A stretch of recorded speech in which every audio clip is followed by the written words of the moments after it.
성장과 성숙의 터전, 소그룹. 갈라디아서 4장 1부터 7절.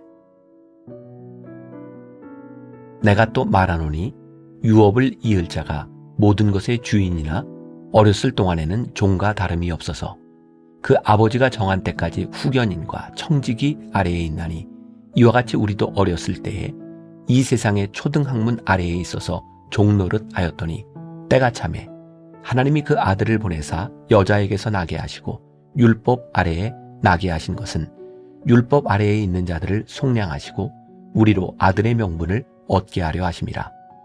너희가 아들이므로 하나님이 그 아들의 영을 우리 마음 가운데 보내사 아빠 아버지라 부르게 하셨느니라. 그러므로 네가 이후로는 종이 아니요 아들이니, 아들이면 하나님으로 말미암아 유업을 받을 자니라. 누구든지 주의 이름을 부르는 자에게는 하나님의 자녀가 되는 권세를 주십니다. 이 권세는 하나님 나라를 유업으로 받는 특권입니다. 주의 이름을 부르는 모든 사람이 형제자매가 되며 동일한 특권을 가지게 되었습니다. 하나님의 자녀라는 동일성을 가진 사람들이 모이는 소그룹을 통해 우리는 서로를 왜 어떻게 사랑해야 하는지를 배우게 됩니다. 예배가 하나님과의 관계를 다루는 사역이라면 교회 내 소그룹 모임은 관계를 통해 성숙해가는 과정을 다루는 사역입니다. 인간에게 가장 큰 욕구 중 하나가 소속감입니다. 어디에 속해 있다는 것만으로도 안정감과 정체성을 갖게 됩니다. 소속된 공동체를 통하여 관습을 익혀나가기 때문입니다. 그런 의미에서 교회 소그룹은 하나님의 가족으로서의 관습을 익혀나가는 현장입니다. 소그룹은 예배로 모인 공동체가 건강하게 성장하게 하는 가장 효과적인 방법입니다. 소그룹은 예배와 훈련과 섬김이 살아있는 구체적인 장소입니다. 예배가 매일의 삶을 하나님께 구별하여 드리는 것이라고 정의할 때, 소그룹은 이 사역의 핵심을 이루는 아주 중요한 매개체입니다. 삶의 변화라는 면에서 소그룹은 아주 중요한 의미가 있습니다. 예배 공동체로 모인 익명의 다수는 너무 개인화되어 있습니다. 그래서 자신을 지지해주는 사람이 없고 소속감이 명확하지 않다면 예배 공동체를 벗어난 일상에서 혼자 힘으로 구원받은 자의 삶을 유지하기가 결코 쉽지 않습니다. 예배를 통해 하나님과 만나는 감격은 우리를 믿음의 세계로 인도합니다. 그러나 이 믿음이 강력한 영향력을 발휘하기 위해서는 삶의 변화로 나타나야 합니다. 우리가 온전한 신앙을 이루기 위해서는 공동체의 대예배와 삶을 통한 소그룹 예배가 조화를 잘 이루어야 합니다. 이를 통해 우리는 성화의 삶을 살게 될 것입니다. 나는 어디에 속해 있습니까? 삶과 은혜를 나눌 신앙 소그룹이 있습니까? 내가 속한 소그룹이 주는 유익은 무엇입니까? 오늘은 8월 2일입니다. 8월 한 달은 우리들이 사역에 대한 이야기를 나누고 있고, 이제 오늘부터 소그룹에 대한 이야기를 며칠 동안 함께 나누게 될 것 같아요. 오늘 말씀의 제목이 성장과 성숙의 터전 소그룹. 아마 여러분들 신앙생활을 하면서 여러분들이 어느 교회에 있든 소그룹을 강조하지 않는 교회는 아마 아무 데도 없었을 것 같아요. 그만큼 중요하기 때문이죠. 왜 소그룹이 중요한가? 오늘 제목에 보면 성장과 성숙의 터전이다. 물론 우리는 하나님을 예배하는 공동체로 모였어요. 예배 드리는 것만큼 우리들의 아이덴티티가 분명한 것이 없어요. 근데 중요한 것은 우리들이 가진 이 아이덴티티 안에서 우리들이 얼마나 성장하느냐에 대한 부분이죠. 자, 오늘 갈라디아서 4장 1절부터 7절까지에는 유업이라는 단어가 몇 번 반복해서 나오고 있습니다. 관심이 있는 분이라면 이 본문을 다시 한번 보면서 유업이라는 말에 여러분들이 표시를 하고 묵상하는 시간이 되었으면 좋겠어요. 누구든지 주를 믿는 자들에게 주시는 특권이 있어요. 그게 뭐냐면 하나님의 자녀가 되는 권세를 주신 거죠. 다시 말하면 하나님의 나라를 유업으로 얻을 수 있는 특권을 우리들에게 주셨다는 거예요. 근데 여기서 우리들이 생각할 게 있죠. 우리들이 얻을 수 있는 그 유업을 특권으로 주셨지만 이것을 자기 것으로 소유하느냐 그렇지 않느냐는 다른 부분이에요. 하나님이 우리들에게 하나님의 자녀가 되는 그 권세를 우리들에게 유업으로 주셨는데 그 유업을 우리들이 얻을 수 있는 가장 좋은 그런 매개체가 되는 게 뭐냐? 그게 바로 소그룹이라는 거예요. 자, 여러분들의 책에도 제가 그런 표현을 썼지만 예배가 하나님과의 관계 속에 이루어지는 일에 집중한다면 이 소그룹은 교회 내에서 우리 서로의 관계를 통하여 좀 더 성숙한 단계로 나아가는 과정을 이루고 있는 거예요. 아마 그런 얘기 많이 들어보셨죠? 우리들의 온전한 신앙생활을 위해서 두 가지가 밸런스를 맞춰야 된다. 하나님과 우리 사이의 수직적인 관계와 인간과 인간 사이의 수평의 관계. 그러고 보니까 이게 십자가죠. 그러니까 우리들의 온전한 신앙생활을 위해서는 예배 공동체가 어떤 건강한 소그룹을 통해서 성장하고 성숙해 가느냐에 대한 부분이에요. 혹시 오늘 이 말씀을 함께 묵상하는 여러분들에게 나는 소그룹이 별로 중요하지 않아 라고 생각하는 분들이 있다면 저는 여러분들의 생각을 좀 바꾸어 주고 싶어요. 저희 교회에는 요즘 신혼부부 혹은 어린 자녀를 둔 젊은 부부들이 많이 등록을 해요. 제가 매주일 새가족과 사진을 찍을 때 다른 분들에게 다 이야기는 하지 못하지만 특히 젊은 사람들, 젊은 부부와 어린 아이를 둔 부부에게 꼭 이 얘기를 합니다. 그래요. 만나교회 등록을 하셨어요? 잘하셨어요. 근데 제가 한 가지 권면하고 싶어요. 소그룹에 꼭 들어가세요. 제가 왜 그런 이야기를 하냐면 그 나이에 그 상황에 신앙을 지키는 것이 너무 힘든 사람들이기 때문에요. 그래서 저는 그 젊은 부부들 그리고 어린 아이를 둔 그 젊은 부부들의 신앙을 붙들어주고 함께 할 수 있는 믿음의 공동체를 누리는 것보다 더 중요한 게 없다고 생각하거든요. 왜? 때때로 우리를 붙잡아주는 것이 소속감이거든요. 여러분들이 대그룹에 예를 들면 만나교회 성도가 되었다고 하는 그런 소속감도 있지만 실제 여러분들의 삶에서 여러분들을 붙잡아주는 여러분 소그룹 공동체가 가지는 소속감은 굉장히 중요한 일이에요.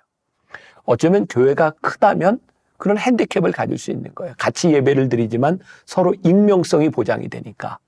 그런데 소그룹은 서로가 잘하는 친밀한 그룹이에요. 서로가 서로를 붙들어줄 수 있고 서로가 서로를 위해 기도할 수 있고 서로가 서로를 성장시킬 수 있는 거예요. 우리는 소그룹 안에서 굉장히 중요한 유익을 얻게 되는데 그 소그룹의 제일 중요한 게 리더라는 말을 합니다. 그러니까 오늘 또 말씀을 묵상하는 여러분들 중에 본인이 리더라면 한번 자신을 이렇게 성찰할 기회를 가져야 돼요. 어떤 그룹의 전통, 어떤 그룹의 정통성은 리더를 통해서 전달되는 것이 참 많기 때문입니다. 리더의 역할, 리더가 하는 행동, 리더의 발자취를 통해서 그 소그룹이 신앙의 전통들을 만들어 나가기 때문에 그래요. 그래서 오늘 혹시 소그룹 리더들이 이 말씀을 듣는다면 나는 어떤 정체성을 만들어가는 사람인가? 그리고 우리들이 소그룹의 일원이라면 우리는 이 소그룹 안에서 어떤 신앙의 정체성을 만들어가고 있는가를 분명히 볼 수 있어야 돼요. 이제는 은퇴한 세들백 교회 릭 워렌 목사님의 책에 보면 그런 이야기가 있어요. 그 교회는 13년 동안, 그러니까 교회 성도가 약 1만 명이 되기 전까지 교회 건물이 없었대요. 건물이 없이 이렇게 예배를 드리다 보니까 이 교회는 어떻게 보면 이렇게 노마드, 떠돌이 신앙생활을 하기 때문에 어느 날 갑자기 예배를 드리는 장소를 교인들에게 공지해야 되는 때가 있었다는 거예요. 리거렌 목사가 굉장히 흥미로운 이야기를 합니다. 이런 얘기를 해서 그 덕분에 우리 교회에는 똑똑한 사람만 남게 되었습니다. 왜냐하면 교회를 찾아오지 못하는 사람은 모일 수 없었기 때문입니다.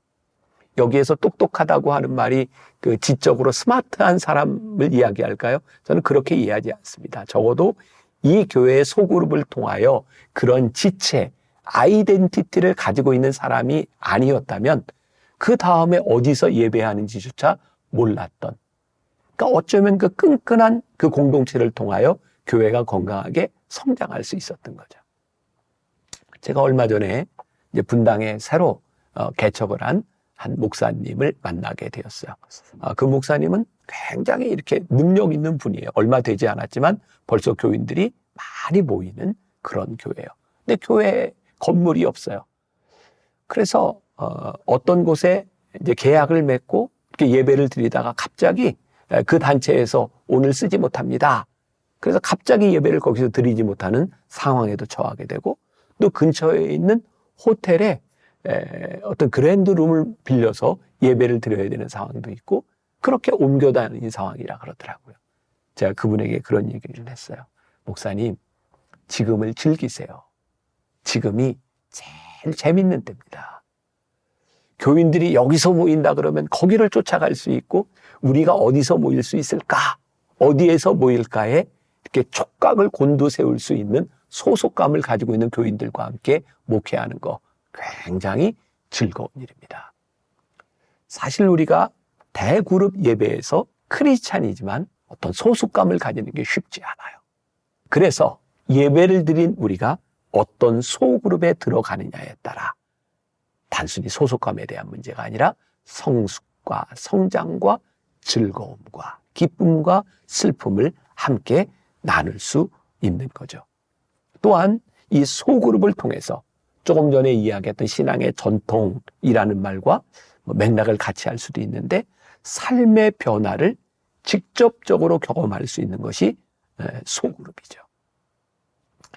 대그룹 예배에서 익명성에 의해서 너무 개인화되어 있는 그런 예배 그룹이 아니라 소그룹 안에서 우리들이 만나기 시작할 때 우리는 구원받은 자로서의 삶을 나누게 되고, 누군가의 삶이 누군가에게 도전이 되기도 해요.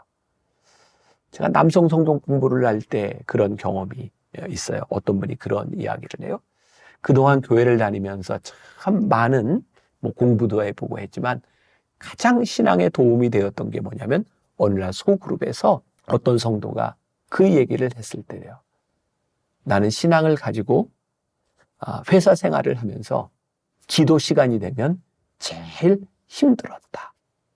제가 여기서 여러분들에게 어떤 솔루션 그런 걸 드리려고 하는 것이 아니라, 그때 신앙의 선배로서 나는 회식 시간에 예수를 믿는 사람으로서 어떻게 아이덴티티를 가져야 되나라고 하는 고민을 이야기했을 때 사람들이 눈이 빛나고 귀를 기울이게 됐다. 제가 그때 그런 이야기를 했어요. 그렇습니다. 우리들이 신앙 안에서 주일날 말씀을 듣는 것으로 끝나는 것이 아니라 그 말씀을 살아내며 고민했던 우리 성도들의 이야기를 듣는 것보다 더 귀한 것이 없습니다. 같이 신앙생활을 하면서 시어머니와 관계 속에서 어려움을 당했던 그 일을 어떻게 풀어나갔는지를 살았던 신앙의 선배의 이야기를 듣는 것, 그 이야기들을 통하여 우리의 신앙이 변화되고 신앙이 발전해 나갈 수 있는 거예요. 그러니까 어떤 면에서 무서운 생각이 드는 거예요. 우리가 신앙의 선배들로서 우리 소그룹에 있는 신앙의 후배들에게 어떤 모습을 보여주고 있는가. 저도 이제 목사로서 이제 시니어가 돼가고 있어요. 나이가 들면 들수록 저에게 주시는 거룩한 부담감이 있어요. 제가 살아왔던 이 신앙의 여정과 목회의 여정을 바라보면서 내 후배 목회자들이 저 목사님을 따라가면 괜찮겠어 라고 말할 수 있다면 나는 참 복된 삶을 산 사람이겠다. 근데 그게 얼마나 부담스러운 일이에요. 근데 저는 이 부담이 우리를 참 복되게 만든다고 생각하거든요. 그래서 이런 표현을 할 수 있을 것 같아요. 거룩한 부담감. 그래서 우리 이 소그룹 안에서는 거룩한 부담감을 가진 신앙의 선배들과 그 신앙의 선배들을 따라가는 그 신앙의 후배들이 함께 모여서 성장과 성숙을 이루게 되는 거죠.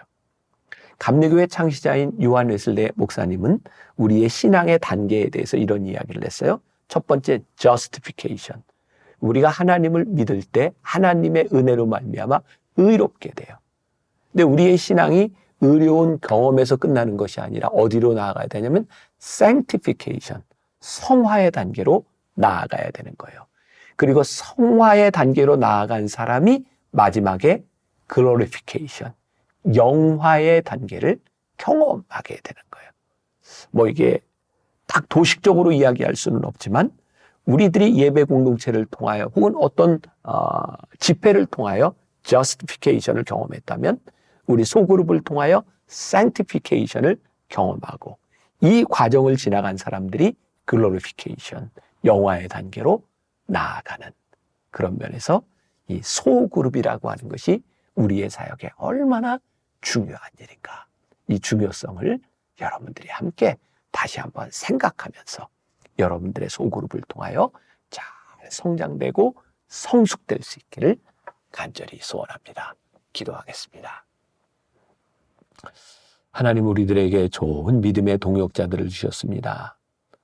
좋은 믿음의 소그룹을 주셨습니다. 철이 철을 날카롭게 하듯이 서로가 서로에게 도전이 되게 하시고 믿음으로 서로 성숙되는 믿음의 간증이 있는 소그룹들, 귀한 공동체를 만들어가게 하여 주옵소서. 오늘 말씀 가운데 내가 그 누군가에게 어떠한 사람으로 비추어지는지, 나는 믿음의 도전을 주는 사람인지를 다시 한번 생각하며 우리의 삶을 다잡을 수 있는 하루가 되게 하여 주옵소서. 예수님의 이름으로 기도했습니다. 아멘.